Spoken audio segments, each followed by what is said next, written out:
जन्माष्टमी के 15 दिन बाद राधा अष्टमी का पर्व मनाया जाता है। इसे राधा रानी के जन्म दिवस के रूप में मनाया जाता है। इस दिन भगवान श्री कृष्ण और माता राधा की पूजा और व्रत करने से हमें दोनों लोगों का आशीर्वाद प्राप्त होता है। इस साल राधा अष्टमी का पर्व 11 सितंबर को मनाया जाएगा। आज के वीडियो में हम राधा अष्टमी की व्रत कथा के बारे में जानेंगे। तो आइए सुनते हैं राधा अष्टमी व्रत कथा।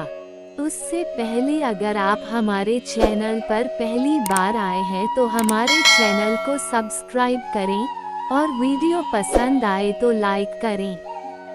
राधा रानी का नाम लेते हुए कथा को शुरू करते हैं। राधा माता गोलोक में श्री कृष्ण के साथ रहती थी। एक दफा कृष्ण भगवान को गोलोक में राधा रानी कहीं नजर नहीं आई। कुछ देर बाद कन्हैया अपनी सखी विराजा के साथ घूमने चले गए।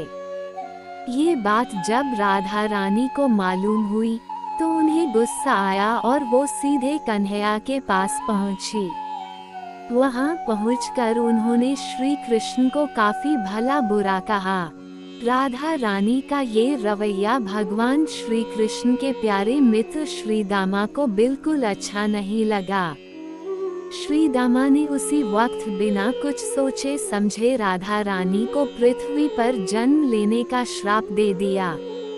राधा को इतने गुस्से में देखकर कृष्ण भगवान की सखी विराजा भी नदी के रूप में वहां से चली गईं। राधा ने श्रीदामा से श्राप पाने के बाद उन्हें राक्षस कुल में पैदा होने का श्राप दिया।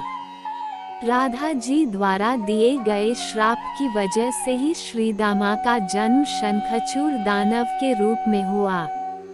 आगे चलकर वही दानव भगवान विष्णु का परम भक्त बना।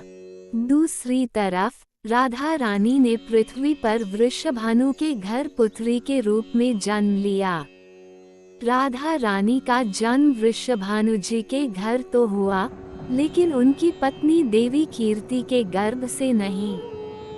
दरअसल जिस समय राधा मैया और श्रीदामा ने एक दूसरे को श्राप दिया था, तभी भगवान श्री कृष्ण ने कहा था कि राधा आपको वृषभानु जी और देवी कीर्ति की पुत्री बनकर पृथ्वी पर रहना होगा। मनुष्य के अवतार में आपका एक वैश्य से विवाह होगा। वो मेरे अंशावतारों में से ही एक होगा। इस तरह आप पृथ्वी पर भी मेरी ही बनकर रहेंगी, परंतु हम दोनों को बिछड़ने का दुख सहना होगा। इसके बाद कृष्ण भगवान ने राधा जी को मनुष्य योनि के रूप में जन्म लेने की तैयारी करने के लिए कहा। संसार के सामने वृषभानु जी की पत्नी गर्भवती हुई।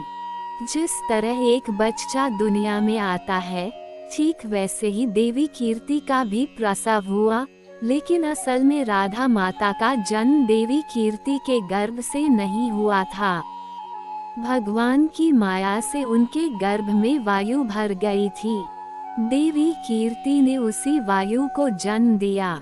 इस दौरान उन्हें प्रसव पीड़ा हो रही थी और वहां राधा माता के रूप में एक प्यारी सी कन्या ने जन्म लिया। भाद्र मास के शुक्ल पक्ष की अष्टमी के दिन राधा मैया का धरती पर जन्म हुआ था। तभी से हर साल इस दिन को राधा अष्टमी के रूप में मनाया जाता है। इस कहानी से हमें ये सीख मिलती है कि क्रोध एक बुराई है। क्रोध का जवाब क्रोध में ही देने से बातें और खराब हो जाती हैं। इसके कारण कई दुविधाओं का सामना करना पड़ सकता है। जय श्री राधे।